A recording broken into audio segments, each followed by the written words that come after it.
Boris Johnson will fly to America today to warn U.S. President Joe Biden that time is running out to reach agreement on new green policies before an historic global summit on climate change in Glasgow in November.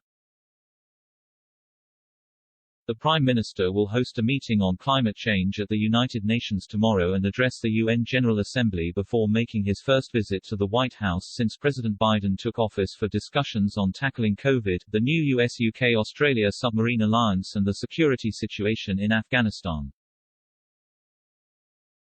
Mr. Johnson's manoeuvres come less than 6 weeks before the COP26 climate meeting in Glasgow, which he hopes will cement his status as a global leader by securing agreement on limiting global warming to 1.5°C by ending coal power, shifting to electric vehicles and halting deforestation. A total of 100 world leaders are now confirmed to attend the UN summit in November. The sense of urgency increased further last month when the UN's Intergovernmental Panel on Climate Change warned that the Earth's average global temperature will reach 1.5 degrees Celsius above pre-industrial levels around 2030, a decade earlier than projected 3 years ago.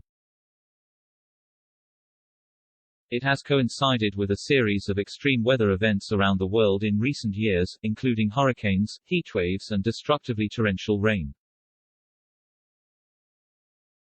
Government sources said that the Prime Minister hoped to galvanize the international community ahead of the summit and set out concrete steps to support developing countries to mitigate the impact of climate change and adapt to its consequences. Speaking before he flew out to the US, Mr. Johnson said, "World leaders have a small window of time left to deliver on their climate commitments ahead of COP26. My message to those I meet this week will be clear: future generations will judge us based on what we achieve in the coming months."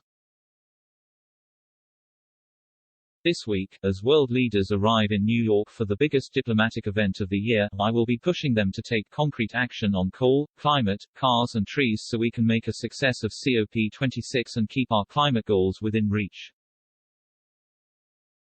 We need to continue to make a case for a sustainable recovery from coronavirus rooted in green growth. And we have a responsibility to ensure the benefits of that growth extend to all, no matter where they are born.